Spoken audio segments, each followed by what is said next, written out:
அஸ்ஸலாமு அலைக்கும் வரஹ்மத்துல்லாஹி வபரகாத்துஹு.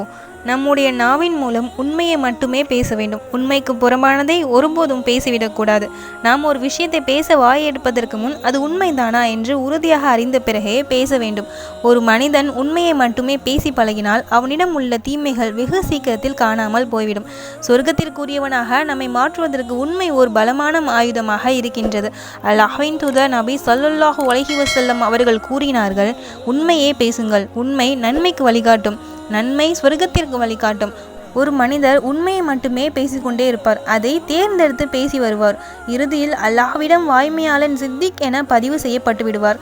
உண்மை சொர்க்கத்திற்கே கொண்டு செல்லும் என்று கூறிவிட்டு தொடர்ந்து உண்மை பேசி வந்தால் இறைவனிடம் சித்திக், அதாவது உண்மையாளன் என்ற நற்பெயரை எடுத்து விடலாம் என்று நபி அவர்கள் கூறுகிறார்கள். இறைவனிடத்தில் உண்மையாளன் என்ற நற்பெயரை எடுப்பது சாதாரண விஷயமா? இறைவனே தரும் பட்டம் இது. மற்ற யார் தரும் பட்டத்தை விடவும் இறைவன் தரும் பட்டம் மிக சிறந்தது. இதை பெறுவதற்கு நாம் முயற்சி எடுத்ததாக தெரியவில்லை. நம்மில் பலர் சர்வ சாதாரணமாக பொய் பேசுவதையும் எதற்கெடுத்தாலும் மண்டப்புழுகு புழுகுவதையும் காணலாம்.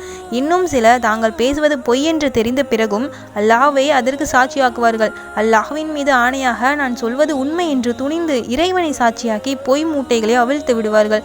மேலும் நாம் உண்மை பேசுவதையே இறைவன் விரும்புகின்றான். ஆகவே நாம் உண்மையாளர்களாக ஆகிவிடுங்கள் என்று உண்மை பேசுவதின் பக்கம் அழைப்பு விடுக்கின்றான். நம்பிக்கை கொண்டோரே, அல்லாஹ்வை அஞ்சுங்கள், உண்மையாளர்கள் ஆகுங்கள் என்று குர்ஆன் கூறுகிறது. தன்னை சார்ந்த தோழர்கள் கூட எந்த ஒரு சந்தர்ப்பத்திலும் உண்மையை தவிர்த்து வேறெதையும் பேசிவிடக் கூடாது என்பதில் நபி அவர்கள் மிகுந்த அக்கறை காட்டினார்கள். அதன் காரணமாகவே தன்னிடம் எடுக்கப்படும் பையத் என்னும் உறுதிமொழியில் எப்போதும் உண்மையை மட்டுமே பேசுவோம் என்ற உறுதிமொழியையும் சேர்த்து சஹாபாக்களிடம் வாங்கினார்கள்.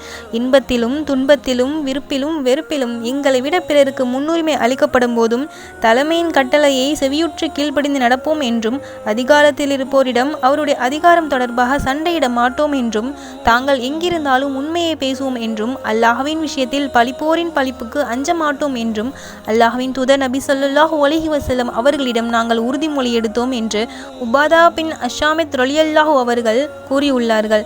இன்ஷா அல்லாஹ் இனிமேலாவது நாம் உண்மையை மட்டுமே பேசி பழகி சித்திக் என்ற நற்பெயரை நாம் அல்லாஹ்விடம் எடுப்போமாக. ஆமீன்.